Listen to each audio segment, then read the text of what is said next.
fact that it was a story about a small girl with a big dream, that it was a Ugandan story, a positive story, an African story, those are all things that appeal to me. Checkmate. Checkmate. Checkmate. She won. You could be the best in all of Uganda. Good. How can I become a champion? Sometimes the place you are used to is not the place you belong. You belong where you believe you belong. Where is that for you?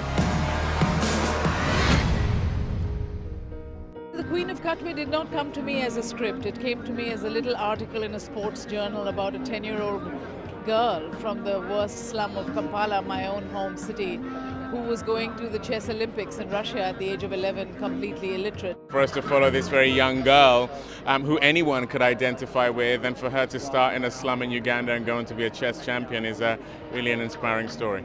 Mira Nair was the only person who could have directed the film, to be honest with you. She makes movies about the world, for the world.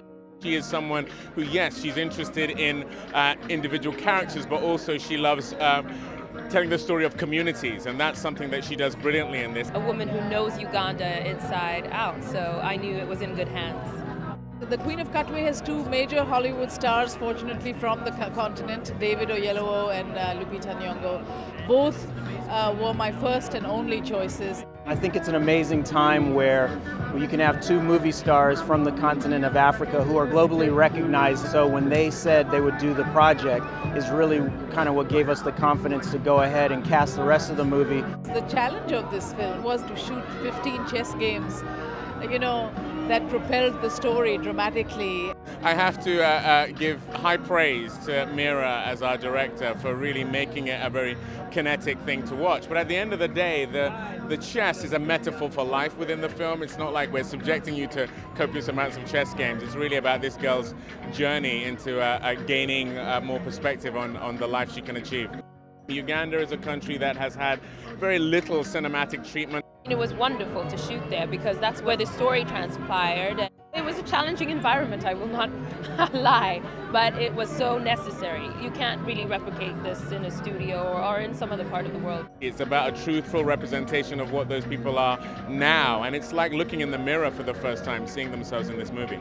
The real Fiona had never seen a movie in a movie theater until she saw her own story up on screen, and so to watch her watch the film was something extraordinary. And I was quite inspired by Fiona Motesi herself, a very self-possessed young person who has realized her genius in a place where there is really not even any running water. I hope it reinvigorates people to figure out what their passion is and do it, because when we're passionate about our lives, we're so much more useful, as we see in Fiona's story. London Film Festival has welcomed me since my first film, Salam Bombay, almost 25 more years ago. This is a great mecca for me, and I'm happy always to start my movies here. At the end of the day, not many films like this get made. It's amazing that Disney made it. It's amazing that it's at LFF.